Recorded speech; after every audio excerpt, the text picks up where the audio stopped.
La suite de votre grand journal du soir sur Europe 1. 9 jours de grève et des conséquences lourdes sur le tourisme, sur le commerce et les hôtels-restaurants. À la veille de cet avant-dernier week-end d'avant Noël, vous recevez ce soir Nathalie Didier Chénet.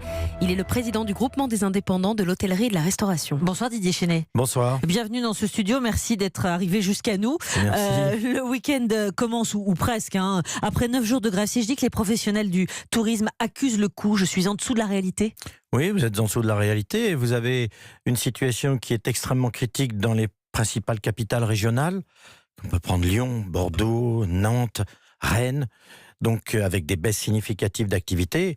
Et puis malheureusement sur Paris se cristallise cette chute, mais vraiment très impressionnante de l'activité. Distinguons, si vous le voulez bien, Paris, Île-de-France et effectivement ces grandes capitales que vous avez citées. Comment c'est en termes de chiffres dans ces villes, Bordeaux, Lyon et j'en passe? Parce qu'à Marseille, par exemple, on nous disait qu'on était très peu impactés. Oui, ils sont moins impactés, voilà. Mais par contre, Lyon ou Nantes et Rennes aujourd'hui, qui sont des villes qui sont impactées, vous avez une baisse de l'ordre de 20% à peu près sur ces villes-là. 20% sur ces grandes agglomérations-là. Et Paris, mais Paris, alors là, on est à combien? Si vous prenez l'hôtellerie, vous avez une baisse de fréquentation de l'ordre de 30%, un doublement des annulations.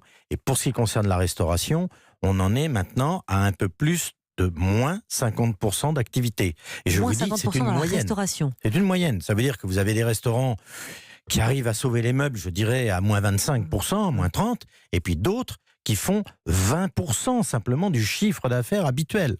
Alors on sait aujourd'hui que mardi on sera fixé à peu près sur les trains qui circuleront, la RATP, enfin... Est-ce que du coup ça vous rassure? C'est de nature à vous rassurer? Écoutez, non, parce qu'aujourd'hui on est tous dans une expectative de savoir véritablement ce qui va se passer. Pour l'instant, les réservations de Noël et du jour de l'an tiennent encore, mais justement, ce que nous attendons avec une très grande inquiétude, c'est ce qui va se passer la semaine prochaine. Parce que c'est là que les décisions vont se prendre d'annulation ou de maintien.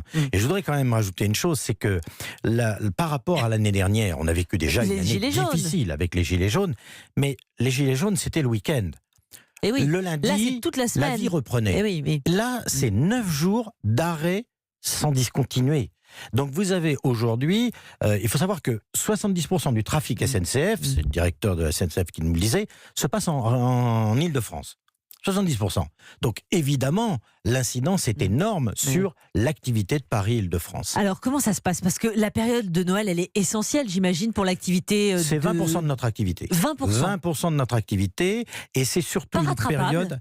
Mais non, parce que le problème, c'est que voilà, nous ne sommes pas un commerce de report. Nous, un repas qui n'est pas pris, c'est fini, il est perdu. Une chambre qui n'est pas louée, c'est perdu. Un événement, parce que je voudrais rappeler aussi que vous avez aussi les traiteurs, organisateurs de réception, qui sont frappés par le nombre d'annulations, tout simplement parce que le personnel ne peut pas venir, enfin le personnel des entreprises, ou les entreprises décident d'annuler. Donc, nous, c'est ça, et nous sommes... C'est un mois traditionnellement où nous refaisons notre trésorerie.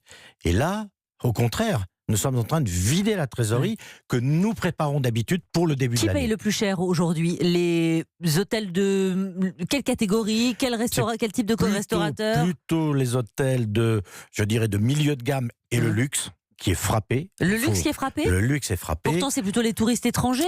Oui, mais si vous voulez, le luxe est frappé parce que actuellement, le luxe, notamment à la montagne, commence à enregistrer des annulations. Déjà. Et d'habitude, ils avaient avant Noël quelques bons week-ends qui aujourd'hui deviennent difficiles. Donc c'est plutôt cette catégorie qui est frappée. Qu'est-ce que vous dites aujourd'hui au gouvernement? Parce que normalement, ils ont réactivé depuis la semaine dernière les mesures qui avaient été mises en place pour les Gilets jaunes, justement, différer les paiements de certaines charges fiscales, les charges sociales, etc. Ça vous donne un peu de souffle? Vous allez formuler une autre demande? Nous avons formulé une autre demande parce que ça ne suffira pas. Ça suffira pas. Notamment une demande. Si ça s'arrête demain, ça suffira pas? Si mardi, on nous dit, voilà, on revient à 80% à la normale, les trains pourront circuler pour les fêtes? Ça ne suffira pas, il faudra accompagner pour un moratoire certainement et non pas simplement un échelonnement de ce paiement. Et puis nous demandons également pour justement ces traiteurs que la taxe qui vient de nous être imposée au 1er janvier 2020, qui est de 10 € par contrat d'extra, soit reportée au 1er janvier 2021. Vous avez déjà formulé la demande? Je l'ai formulé. Le gouvernement écoute les partenaires sociaux. La moindre des choses, c'est qu'ils nous écoutent, nous, professionnels.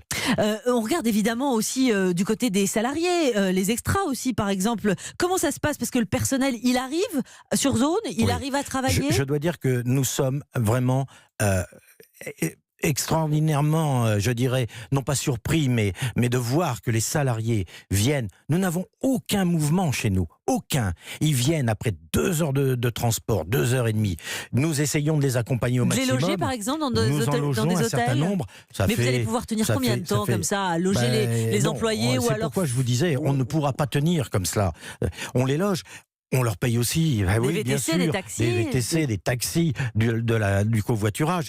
Moi, je tiens à les saluer parce que vraiment, ils font preuve d'un courage absolument extraordinaire. On parlait des restaurateurs, des traiteurs précisément. Le commerce alimentaire, il peut être sauvé dans les tout derniers jours avant Noël, comme l'année dernière avec les Gilets jaunes, parce que clairement, les gens, au dernier moment, ils vont quand même avoir la bûche de Noël, etc. Il ne sera sauvé que si véritablement mardi, on a une levée de ces grèves.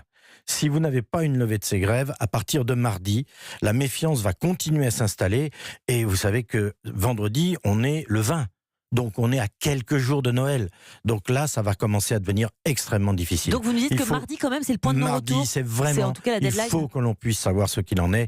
Sinon, on aura les pires difficultés. Vous soulignez, pardonnez-moi, le fait que les salariés chez vous, dans ce secteur-là, ne soient pas en grève, etc. Mais vous comprenez quand même ce mouvement, cette mobilisation ? Je pense que dans cette affaire, il y a des erreurs des deux côtés, que aussi bien du côté donc du gouvernement que du côté des organisations de salariés. Et en tous les cas, aujourd'hui, il y a un dialogue qu'il faut renouer. Et effectivement, c'est tout ce qui nous inquiète. C'est de voir que maintenant, il y a des positions qui sont des positions extrêmement fermées et qui ne sont plus des positions de négociation. C'est ce que j'ai eu l'occasion de dire à une représentante de la CGT. Ce ne sont plus des positions de négociation. On ne vient pas à une négociation en disant « c'est fini, vous arrêtez et puis on négocie ». Je crois qu'il faut que chacun accepte de faire un pas. Merci beaucoup Didier Chénet d'être venu ce soir. Vous nous l'avez rappelé mardi, dernière limite pour sauver le secteur du tourisme, les commerces, les restaurateurs, les traiteurs avant donc ces fêtes de Noël. Merci à vous. Merci beaucoup. Europe 1.